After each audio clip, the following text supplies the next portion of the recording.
हमारी कमजोरी क्या है, हम परेशान हो जाते हैं। संसार में देखो तो परेशान, परमार्थ की तरफ देखो तो हम परेशान हो। क्या हमारा आदत स्वभाव बन गया परेशान होना। थोड़ा सा धैर्यवान बनो, गंभीर बनो।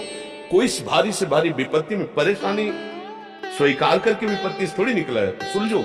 ठीक है, ये विपत्ति आई, समस्या आई, इसका समाधान होगा। ऐसा थोड़ी कि हमें नष्ट कर देगी। अगर अभी हमारी बड़ी हानि हो जाती है, हम कल इससे बड़ा लाभ प्राप्त कर सकते हैं। हमको एकदम बिल्कुल गंभीर रहना है, इतने कमजोर नहीं बन जाना।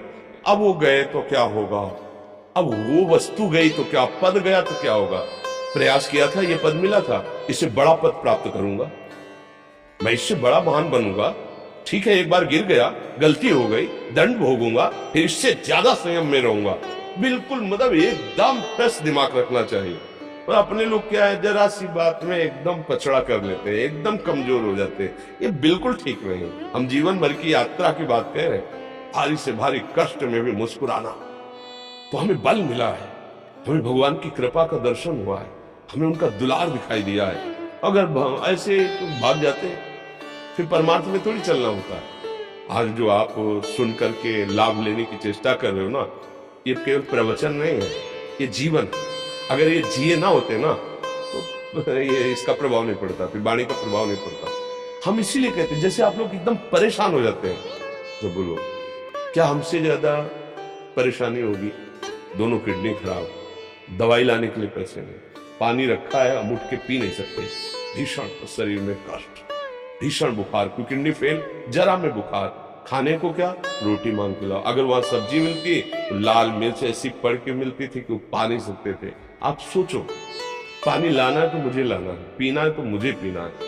अगर मैं हारता तो कहां पहुंच जाता, क्या स्थिति होती। नहीं, मरना है और कदम पीछे। कोई दिन ऐसा नहीं जिस दिन सेवा ना की हो, जिस दिन सेवा ना गए हो। गुरु जी की सेवा में जाना है, पहले अपने को स्वस्थ साबित करना है, नहीं सेवा ही नहीं लेंगे। तुम बीमार हो, तुम कष्ट में हो सर। उनकी दृष्टि बड़ी शांत हो, सेवा की, आके लेट गए। फिर हिम्मत की, अपनी श्री जी की सेवा की, मधुकरी नहीं गए, 3-4 दिन भोजन नहीं गए, पर सेवा नहीं छोड़ा, दिनचर्या नहीं छोड़ी।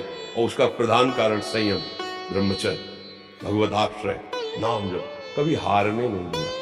अभी भी थोड़ी देर बाद डायलिसिस होगा, हारने, आपको हारे हुए नजर आ रहे। शरीर में पीड़ा है, किडनी फेल है, ऐसा थोड़ा स्वस्थ बैठे, पीड़ा है, बार बार प्यास लगती है, थोड़ा थोड़ा पानी मिलता है, हर, लेकिन हम आनंदित हैं, हम प्रसन्न हैं। हम लड़ाई में हारे नहीं, ना हारेंगे, हम जीत चुके हैं।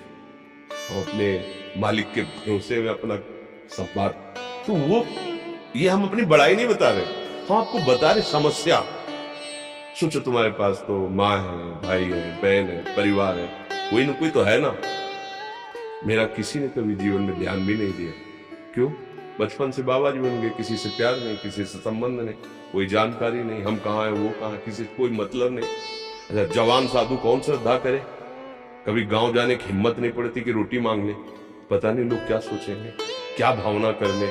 हम दरवाजे पे खड़े हैं, क्या कैसी भाव, जो हमारे सामने आकाश वृत्ति से आया यौवन अवस्था में, वही पाया है, अन्यथा भूखे रहते हैं। जब हम हर समय अपने को विवेक के द्वारा सावधान रखे तो हम कभी निराश नहीं हुए, कभी उदास नहीं हुए, कभी ऐसा नहीं लगा कि यार हम दुखी, कभी नहीं लगा। उसी का फल है कि उस सुख का संकेत मिल गया जहां दुख की निशानी भी नहीं है, वही उसी के बच्चे हो। हम सब उसी धातु से बने हुए हैं। हम इतना क्यों परेशान हो जाते हैं? हम ये देखते हैं अपने लोग, थोड़ी बात बिगड़ गई परेशान, नहीं बिगड़ी तो बिगड़ जाने की संभावना में परेशान है। आज सुख है लेकिन कल सुख छिन जाएगा, तो हम आज के सुख में सुखी ना होकर कल के दुख की आने की संभावना में भयभीत हो। तब क्या हमारी सोच रह गई? हमको इतना बलवान बनना है कि सुख और दुख दोनों हमको छू न सके। भारी से भारी सुख की व्यवस्था है तो अहंकार में हर्षित होकर किसी का अपमान न करे कि हम धनी, हम पदाधिकारी, अमुक। भारी से भारी दुख आया तो हमें किसी के सहयोग की जरूरत नहीं। हम फिर अपने कदम बढ़ाएंगे, हम फिर जुड़ी हुई अपनी भावनाओं को सजाएंगे। मस्त जीवन एकदम। तुम अविनाशी के बच्चे हो। शेर का बच्चा भेड़ों के बीच में फंसकर म्यों म्यों बोल रहा है, बस अगर दहाड़ना सीख जाए तो कोई भी उसे परास्त नहीं कर सकता। ऐसे भगवद अंश तू प्रपंच में फंसकर अपने को इतना दीन क्यों देख रहा है? तू ऐसा है, कि भगवान के दिव्यास्त्र में भी ताकत नहीं तेरे को मार सके। तू अविनाश